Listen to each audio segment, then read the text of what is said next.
प्रकृति की गोद में बैठकर छत्तीसगढ़ सरकार लेगी प्रशिक्षण और लकड़ी की चटनी के साथ लोकल व्यंजनों से होगा अतिथियों का स्वागत। देखिए खास रिपोर्ट।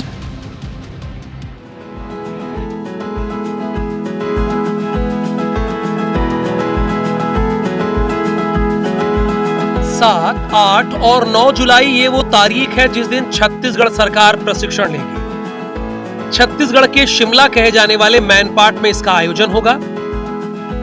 भाजपा का 3 दिनों तक चलने वाला ट्रेनिंग शिविर तप्तियान कैंप में स्थित एक हॉल में आयोजित किया जाएगा।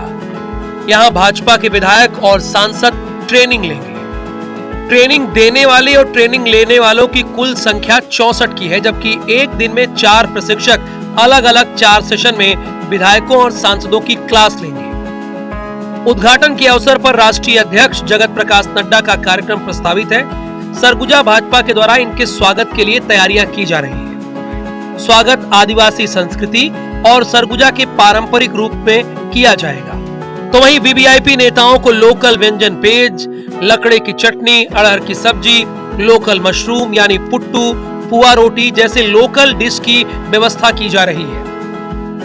हम सरगुजा के पारंपरिक रूप से उनका अभिनंदन करेंगे और उनको सरगुजा का और छत्तीसगढ़ का जो लोकल डिशेस हैं, जो व्यंजन हैं, उसकी तैयारी कर रहे हैं। हम प्रकृति के गोद में 3 दिन का ये समागम होगा, जिसमें देश भर के भारतीय जनता पार्टी के नेताओं का आगमन होने वाला है और हम सब उसकी तैयारी में लगे।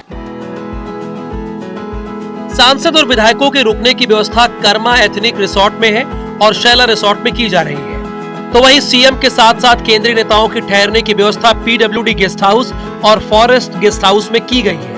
विधायकों के उठने के बाद योगा से लेकर उनके सोने तक का प्रोटोकॉल तय किया गया है। जहां प्रशिक्षण होगा वहां वीआईपी रुकेंगे। विधायकों और सांसदों के रुकने वाले स्थान से प्रशिक्षण केंद्र तक ले जाने के लिए मिनी बस की व्यवस्था की गई है। ये प्रशिक्षण का जो शिविर है हमारे भारतीय जनता पार्टी के लिए कोई नया विषय नहीं है। लगातार हम लोग इस प्रकार के प्रशिक्षणों के दौर से गुजरते हैं। चीज़ें हमसे सीखने से हम चूक जाते हैं। उन सभी बातों का प्रशिक्षण और पार्टी का दृष्टिकोण के लिए एक जो व्यवस्था है वो इस प्रकार का प्रशिक्षण होता है। सरकार और संगठन ने प्रशिक्षण शिविर को लेकर खासी तैयारी की है। इस शिविर में मैनपाट का प्राकृतिक दृश्य, आदिवासी संस्कृति और सरगुजा का लोकल व्यंजन को भी प्रमोट करने की तैयारी है।